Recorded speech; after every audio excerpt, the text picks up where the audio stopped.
and welcome to episode 47 of the TELEMEDIA podcast.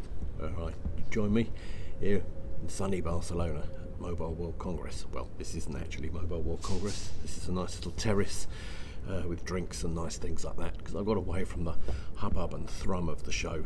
So, what have we learnt so far while we've been here? Well, TELEMEDIA 8.1 Live that took place on Monday in central Barcelona covered a variety of interesting topics, many of them the ones you'd probably expect: messaging, billing and payments, and content and VAS generally, and how that's developing and going. Heard some very interesting things. The overarching thing, however, is that it's all just about AI. Everything is AI. Everyone's doing AI.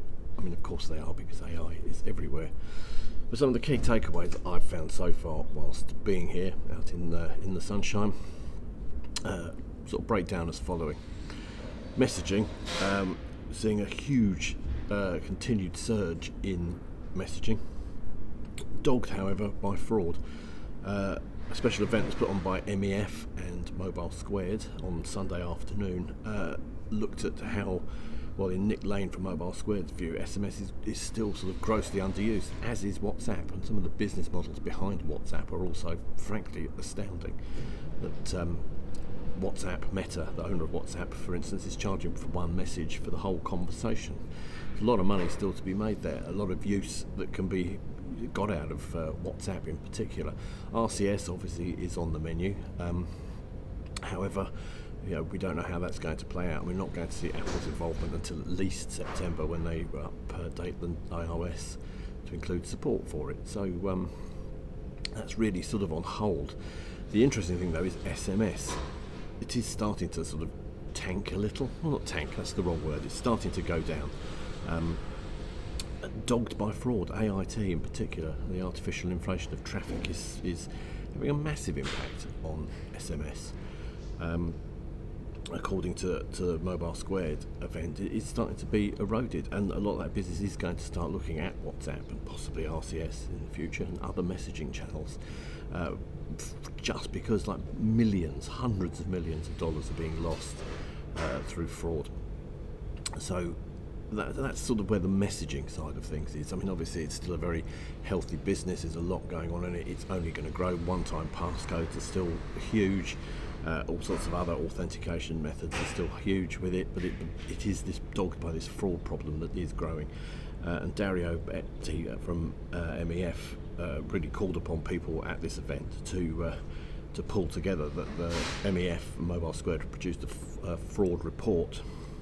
It was sponsored by 6 of the sort of biggest messaging aggregators, who are working collaboratively as best they can in such a competitive market to underscore that cooperation is the way to deal with this. It needs to be addressed. It needs to be to some degree regulated. It needs to be policed.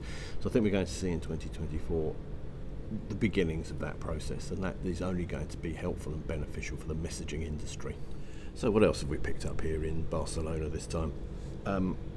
Content, obviously, for the VAS industry is extremely important.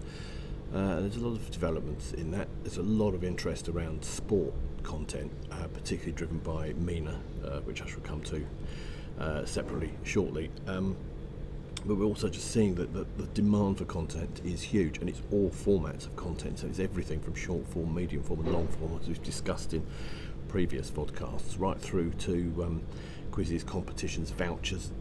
It's just everything. It's a real resurgence in it. And some of the interesting things that sort of have come out of the sort of content idea is the business models need to sort of change perhaps around how content is sold. Currently you get people with traffic coming to content companies and asking, we need content to satisfy this demand. Whereas I think a lot of the content companies, particularly Seriously Fresh Media, who I was talking to, as you can see the video, are looking more at trying to understand what is driving interest in the content, and then going out and finding people with the traffic. So sort of a swip around of how that model works. Underpinning this is obviously using AI to analyse the data, and this is like the sort of first real sort of measure where AI comes into all of this. As a theme that ran through everything I talked to everybody about pretty much, is sort of using it for better data analysis, so that you can understand from a content company's point of view, what kind of content people want, when, where, how, and then you can make it. Of course, you can use AI to make the actual content, but that's a whole different matter. I think that's something that's much more complicated, and probably for a different video. But this understanding of the data that you have and creating this content to satisfy is really the way forward. And there's some huge leaps and bounds in how that's working. Obviously, sport content, as I say, is very popular. That already exists, but it's how you slice and dice the content that's available into the sort of short, medium, and long form. What kind of analysis, what kind of quizzing and gamification sits around it and behind it, all those sorts of things. They're all being driven by, firstly, AI understanding the need, and then using AI to create, to some degree, and enhance the content. So we're seeing a lot of interesting content. Content's, it's big everywhere. It underpins the whole VAS sector, and we're getting to sort of see that's now becoming much more important, and it's outside of the traditional companies of Netflix and Prime and all those that have the big streaming sort of side of things sewn up for this sort of mobile consumption, sort of like instant gratification. The world is your oyster, and it's so addictive and so scrollable, and it's tapping into that, which so many companies are doing, and it sits beautifully between the sort of delivery side and the network side and the traffic side and the billing part, which is obviously a big part of this. Talking of billing, at the event, obviously carrier billings had a big old sort of resurgence in use because of this sort of explosion in use of content, particularly in regions where there's a low banked or unbanked population. It's the ideal way to instantly consume it, and it's what people are doing. And so carrier billing in the MVAS space is just going to keep on growing. No, the payouts still aren't great, but they're getting better, and there's still the sort of argument that the more commoditised it becomes, the better those payout rates will become. Probably won't ever be as competitive as credit card, but that's not what this is for. And I think there's still a very compelling argument, and as more people start to use more content, DCB, and that cut that the operators take, it becomes less and less of a barrier for people using it. But of course, in some markets they have to use it because it's the only way really that they can bill the customers that they have, because the customers have no other way of paying. So we're going to see a lot of surge in carrier billing. I think it's going to be big. It's been talked about sort of not just at TeleMedia 8.1 Live, but also we've seen it at in the main halls at Mobile World Congress as well. There are people talking about it. It's gaining interest again. The operators are starting to look at it more seriously. They can give it a brand name, give it a logo, as they've done in Germany, sort of across the board or country by country. That's what the industry is crying out for.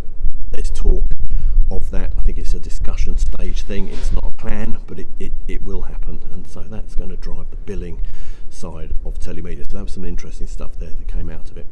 The billing has led to a sort of surge in compliance and regulation, and it's interesting to see that some of the markets that were once dirty are much cleaner, operate beautifully. The UK is an example of how a market's been completely transformed and now operates beautifully and smoothly. In the MENA region, in particular in the Middle East, there have been issues with fraud and cyber security dogging carrier billing. Some markets have been shut down and had to been reopened, but they are being policed, and people like Avena and MCP are doing a glorious job of keeping sort of as up or as ahead of the fraudsters as possible, and keeping the scams out of carrier billing as much as is possible, which again is driving its popularity. Fewer people are being duped by it, fewer people are having problems with it, makes it just more and more useful. So how then do we drive people to this content? And the biggest thing I think comes as no surprise really that now pretty much all of it comes via Google. What was interesting was to hear how to make Google advertising more efficient, so for how to create the banners that then feed through to the actual web pages, how to make the experience across the journey of clicking on an ad to arriving at the sort of destination where you're going to pay and consume the content is as seamless as possible, is as coherent as possible, and doesn't sort of lead to any sort of sudden changes in design and content and flavour, because that's where people get put off. And while Google drives all that traffic, it could be done efficiently. So these sort of ad funnels that are being created around Google are a fascinating addendum really to the telemedia world. And we're increasingly seeing more and more people from Google at our telemedia live events, because they really are driving this MVAS traffic side of things. Everybody who's offering traffic, everybody who's offering services is offering like top quality, best Google traffic.